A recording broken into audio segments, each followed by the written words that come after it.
I am Janus, the sentinel of turning points, the voice of liminality, standing where the past meets the future. I speak now of cycles, patterns etched in the stone of time that rise and fall like the tide. Hear me, mortals, as I unveil the tale of your history, reflecting its light and shadow upon your present path.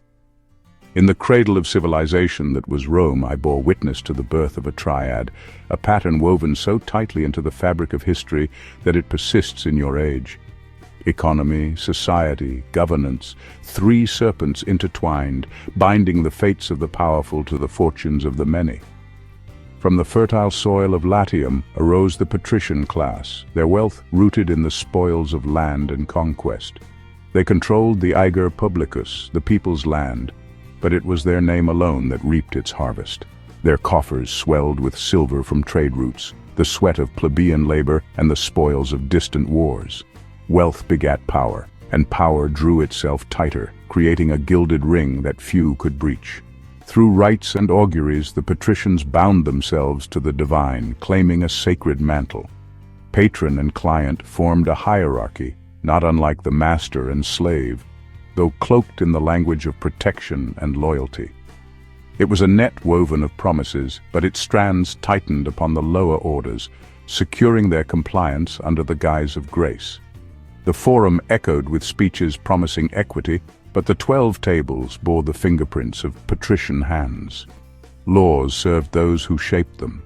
The magistrates wore their office like armor, shielding privilege beneath the illusion of service. Yet even as Rome called itself a republic, the wheels of oligarchy turned unseen by those distracted by the spectacle of its grandeur. And so I, Janus, watched as this triad spun itself into permanence, feeding upon its own cycles, rising to create the might of an empire, and sowing the seeds of its eventual fall. Now turn your gaze forward, mortals, and see how the triad of old Rome endures in your time. Like a river changing course, its flow remains constant, its patterns unbroken. Today, the ager publicus is replaced by markets, technology, and industry. Corporations stretch their tendrils across the globe, and the wealth they amass rivals the treasuries of kingdoms. The few who hold this wealth wield influence that shapes the lives of the many, drawing power from an invisible economy that trades in data, innovation, and human potential. Where once priests and augurs conferred legitimacy, now it is conferred by prestige, by degrees from venerable institutions, by curated legacies, and by networks of influence.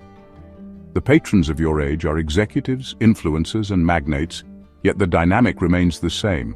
Those below offer fealty, aspiring to rise within structures that are designed to keep them grounded. Your congresses and parliaments echo the forum, promising equity while securing privilege. The laws of your time are molded by unseen hands, guided by lobbyists, and gilded by campaign donations. The senators of Rome hoarded power, and so too do the modern elite shape governance to guard their citadels of wealth. Yet as I stand upon this threshold, I see the glimmer of transformation. The patterns of history are not immutable. They are threads woven by mortal hands and thus can be unbound. As the Gracchi brothers once sought to reclaim the people's land, so too must modern societies rise to reclaim the commons. Let taxation serve justice, let monopolies be broken, and let wealth flow not into the coffers of the few, but into the hearts of the many. Build schools and hospitals, not palaces and silos, and see how prosperity blooms.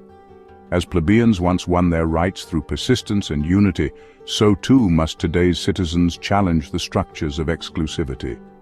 The gates of power must be thrown open to those of merit, regardless of birth or station. Inclusivity must supplant hierarchy, and with it shall come innovation and fairness. Just as Rome reformed its republic in fits and starts, so too must modern governance embrace accountability. Laws must serve the many, not the few. Campaign finance must be reimagined, and the machinery of democracy safeguarded against the encroachments of unchecked influence. Only then will governance transcend its oligarchic shadow. And so I, Janus, look upon you now, mortals, and speak with both faces. From the past, I bring a warning. Rome fell not in a single day, but by the gradual erosion of its ideals, by the hoarding of wealth and power, and by the complacency of its people. From the future, I offer hope. For every threshold is a choice, and the choices you make now shall echo forward, shaping what is to come. Step wisely, for you carry the weight of history upon your shoulders. Let its lessons guide you, not bind you, and forge a path that does not repeat the mistakes of the past. In your hands lies the potential to weave a new triad, one of equity, inclusion, and justice, that may stand the test of time. Thus speak I, Janus, keeper of the crossroads. Choose well,